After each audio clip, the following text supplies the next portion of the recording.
Hello students, welcome to global online. This is Ankita Sood. Paper one preparation में आज हम classroom communication के most important questions आपके लिए लेकर आए हैं। इस सीरीज की सबसे खास बात यह है स्टूडेंट्स कि एमसीक्यूज के साथ आपके कॉन्सेप्ट्स भी क्लियर हो जाएंगे, क्योंकि मैं आपको डिटेल्ड एक्सप्लेनेशन और ट्रिक्स हर एक क्वेश्चन के साथ बताने वाली हूँ। इसके साथ ही आप लोगों को एक क्लियर आइडिया भी मिलता रहेगा कि कैसे क्वेश्चंस इस पर्टिकुलर टॉपिक में से एग्जामिनेशन में पूछे जा सकते हैं। तो ये बहुत इंपॉर्टेंट सीरीज है आप सभी के लिए, इसलिए आप इसमें एंड तक बने रहिएगा।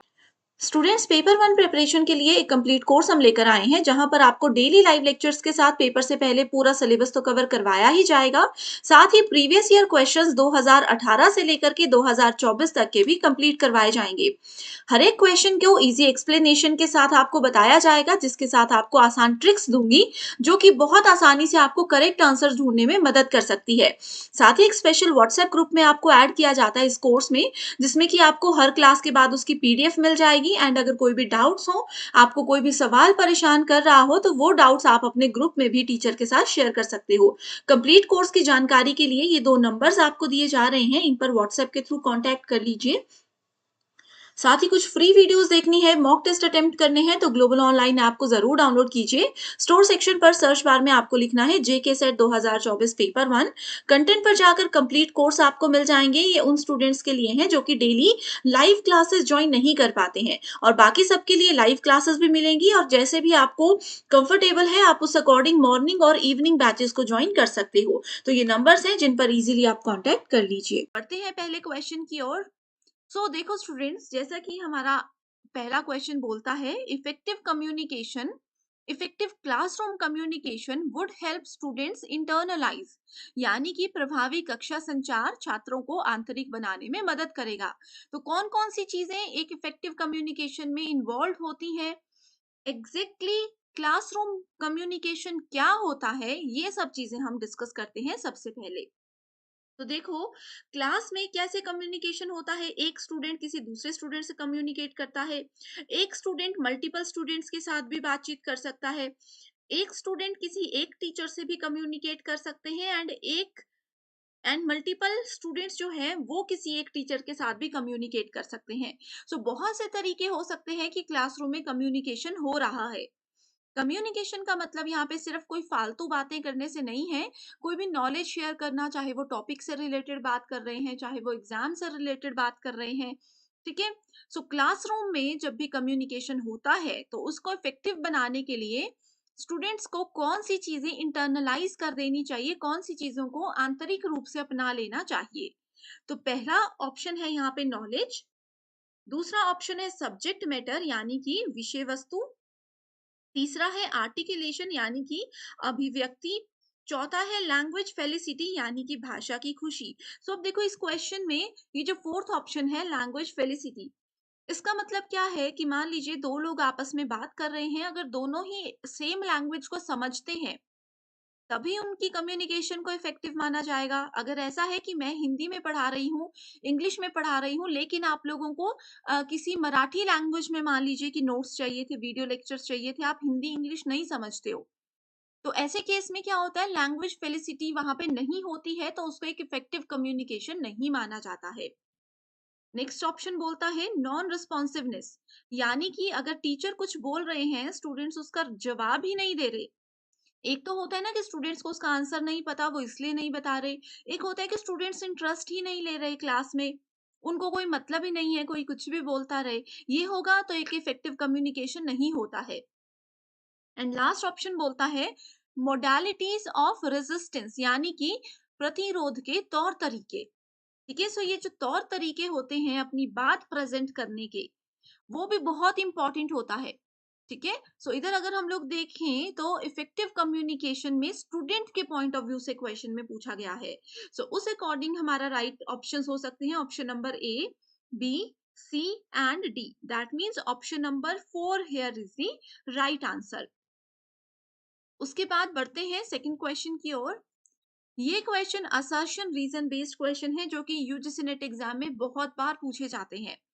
इसमें असर्शन बोलता है classroom communication is a transactional process, यानी कि कक्षा में जो संचार होता है ये एक लेन देन की प्रक्रिया है। इसमें लेन-देन का मतलब क्या है? लेन-देन का मतलब है कि अगर एक स्टूडेंट किसी दूसरे स्टूडेंट को कोई इन्फॉर्मेशन देता है, तो दूसरा स्टूडेंट उसका कुछ ना कुछ तो रिप्लाई करेंगे ही।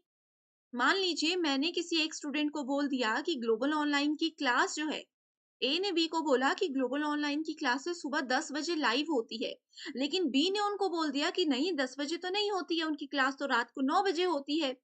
तो ये क्या है? ये लोग ट्रांजैक्शनल प्रोसेस कर रहे हैं, इंफॉर्मेशन का लेन-देन कर रहे हैं। अब दोनों ही स्टेटमेंट्स बिल्कुल करेक्ट है, इसमें ए भी सही बोलता है, बी भी सही बोलता है, राइट? अब इसका रीजन ये बताया गया है, a teacher does not operate under the assumption that students responses are purposive। यानी कि एक शिक्षक इस धारणा के तहत कार्य नहीं करता कि छात्रों की प्रतिक्रियाएं उद्देश्यपूर्ण है। तो इस क्वेश्चन में अगर हम लोग देखें, तो पहली स्टेटमेंट तो बिल्कुल ट्रू है, उसका एग्जाम्पल मैंने आप लोगों को बता दिया, लेकिन रीजन जो है इस स्टेटमेंट का, आर स्टेटमेंट जो है ये बिल्कुल गलत है।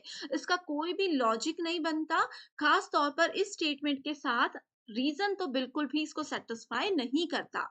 तो राइट आंसर क्या है? राइट आंसर है यहाँ पे ऑप्शन नंबर 3।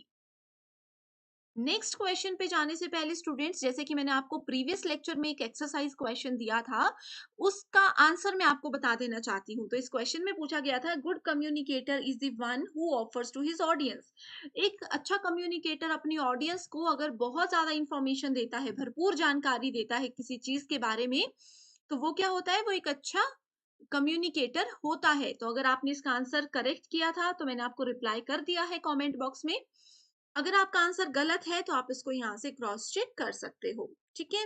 वैसे ही सिमिलरली इस वीडियो में भी मैं आप लोगों को एक एक्सरसाइज क्वेश्चन दूंगी जिसका आंसर नेक्स्ट वीडियो में पता चलेगा, एंड अगर आपको उसका आंसर आता है तो आप मुझे कमेंट करके बताइए। सो नेक्स्ट क्वेश्चन है हमारा, which of the following are useful in positive components of classroom communication. जैसे कि क्लासरूम कम्युनिकेशन हम लोग डिटेल में डिस्कस कर चुके हैं। क्लासरूम कम्युनिकेशन में अगर पॉजिटिव कंपोनेंट्स को हमें लेकर आना है, तो उसके लिए सबसे महत्वपूर्ण चीजें क्या हैं?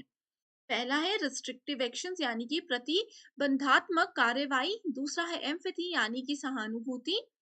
पंक्चुअलिटी यानी कि समय पे हमें हर चीज को करना है। फॉलो अप्स यानी कि अनुव्रति। और लास्ट है स्कैटर्ड रिफ्लेक्शंस यानी कि बिखरे हुए प्रतिबिंब। अगर क्लासरूम कम्युनिकेशन को अच्छा बनाना है, बेहतरीन बनाना है, तो उसके लिए सबसे ज्यादा जरूरी चीजें क्या है? सबसे पहले तो देखो, उसके लिए एम्पैथी जरूरी होती है। दूसरा, उसके लिए एक पर्सन को, टीचर है चाहे स्टूडेंट है, उनको पंक्चुअल होना चाहिए, समय का पाबंद होना चाहिए। कि अगर मैं आपको बोलती हूँ 10 बजे आपकी क्लास है, तो 10 बजे एज इट इज आपको भी वहां पे प्रेजेंट रहना है, क्योंकि क्लास शुरू होगी ही होगी, ठीक है? उसके बाद फिर हमारा तीसरा आता है फॉलो अप्स, ठीक है? ये वाला क्वेश्चन जो है यहाँ पे आप देख सकते हो, ये भी बिल्कुल करेक्ट है। इस अकॉर्डिंग राइट आंसर है option number B. Next question is assertion reason based, जिसमें ये बोला गया है, to communicate well in the classroom is a natural ability. यानी कि क्लासरूम में अगर हम लोग अच्छे से बातचीत करते हैं, तो ये एक नेचुरल चीज होती है, स्वाभाविक होता है, इसमें कोई सिखाने वाली चीज नहीं होती है। एंड इस स्टेटमेंट का कारण ये बताया गया है कि effective teaching in the classroom demands knowledge of the communication process. यानी कि क्लासरूम में अगर अच्छे से बातचीत करना चाहते हैं हम लोग, तो इसमें किस चीज की डिमांड होती है? ये कम्युनिकेट कैसे करना है, बातचीत कैसे करनी है, ये उनको अलग से सिखाया जाना चाहिए। ये इस क्वेश्चन में बोला गया है, ठीक है? तो इसमें देख सकते हो आप लोग, जो असर्शन है ये बिल्कुल गलत है। अब छोटे बच्चे हैं, उनको नहीं पता होता कि कैसे बातचीत करनी है, कैसे पब्लिक में लोगों के सामने क्लास में बिहेव करना है, कम्युनिकेट करना है। ये सब चीजें उन लोगों को कौन सिखाता है? जिस एनवायरमेंट में वो रहते हैं, वहां पे सिखाया जाता है। इस अकॉर्डिंग राइट आंसर होगा option number 4, that is statement A is false but R is true. Last question है जो कि असर्शन रीजन बेस्ड है, एंड इसके बाद एक एक्सरसाइज क्वेश्चन मैं आपको दूंगी। अभी तक के 5 क्वेश्चंस अगर आपने अच्छे से सुने हैं, तो एक्सरसाइज क्वेश्चन आपके लिए बहुत ही ज्यादा इजी हो जाएगा। इसमें असर्शन बोलती है, the initial messages to students in the classroom by a teacher need not be critical to establish interactions later. And इसका कारण ये बोलता है more control over the communication process means more control when the student what the students are learning. ठीक है, सो देखो इसमें assertion बोलती है, सो टीचर जो एक स्टूडेंट्स को सबसे पहला मैसेज देते हैं, that is need not be critical to establish interactions later. यानी कि शिक्षक जो छात्रों को प्रारंभिक सबसे पहले कोई संदेश देते हैं वो बाद की बातचीत के लिए महत्वपूर्ण नहीं होता। बाद में टीचर और स्टूडेंट जो बात करेंगे, इंफॉर्मेशन शेयर करेंगे, वो उसके पॉइंट ऑफ व्यू से इंपॉर्टेंट नहीं होता। ये बोलती है स्टेटमेंट 1। एंड इसका रीजन बोलता है more control over communication process means more control over what the students are learning. यानी कि हम जो एक टीचर जो स्टूडेंट्स को सिखाएंगे स्टूडेंट्स वही सीखेंगे। तो एक टीचर को अपने आप पे कंट्रोल होना चाहिए कि वो कैसे कम्युनिकेट करते हैं, कैसे बात करते हैं, ताकि वही चीजें स्टूडेंट्स सीखें। तो यहाँ पे देखो बहुत इजी क्वेश्चन है, इसका राइट आंसर है option number 4, that is statement A is false but R is true. And next देखो स्टूडेंट्स, ये आप लोगों के लिए 2 एक्सरसाइज क्वेश्चन है, इसमें से अगर आपको एक का भी आंसर आ जाए इसका मतलब है कि आज की वीडियो के कॉन्सेप्ट्स आप बिल्कुल अच्छे से समझ चुके हो।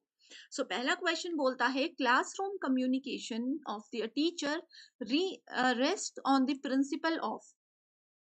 तो क्लासरूम में जब टीचर स्टूडेंट्स के साथ बात करते हैं, मल्टीपल स्टूडेंट्स के साथ बात करते हैं, तो सबसे ज्यादा कौन से प्रिंसिपल यानी कि किस सिद्धांत पर वो आधारित होते हैं। ऑप्शंस हैं, आप लोग इसको पढ़ के आंसर दे सकते हो। नेक्स्ट है classroom communication should essentially be. तो क्लासरूम में जब भी हम लोग बातचीत करते हैं तो उसमें क्या चीज सबसे ज्यादा होनी चाहिए। ये वाला क्वेश्चन थोड़ा सा डिफरेंट है एंड इसी पर बेस्ड एक क्वेश्चन अभी मैंने आप लोगों के साथ डिस्कस किया, डिटेल में आपको बताया उसके बारे में। ठीक है, तो आप ऑप्शंस देख के इजीली समझ आओगे क्वेश्चन नंबर 2 का राइट आंसर क्या है। पेपर 2 के फाइनल रिवीजन के लिए एक स्टडी मटेरियल हम लेकर आए हैं जिसमें आपको full syllabus updated notes and MCQs मिलेंगे। एमसीक्यूज के साथ स्टूडेंट्स यहाँ पर आपको आपके स्टेट और अदर स्टेट्स के पीवाईक्यूज भी हम प्रोवाइड करवाते हैं। एंड ये सारा कंटेंट पीडीएफ की हेल्प से मिलेगा जो कि ना सिर्फ एग्जामिनेशन बल्कि इसके बाद होने वाले इंटरव्यू को क्वालिफाई करने में भी आपको हेल्प करेगा। तो ये जो भी सब्जेक्ट्स आपके सामने हैं आपको इनके फाइल्स का एक्सेस मिल सकता है। इसके लिए गिवन नंबर्स पर आपको व्हाट्सएप के थ्रू कांटेक्ट करना है और पूरी जानकारी मिल जाएगी। आज के लिए सिर्फ इतना ही। Thank you so much for watching this video and I wish you all the very best.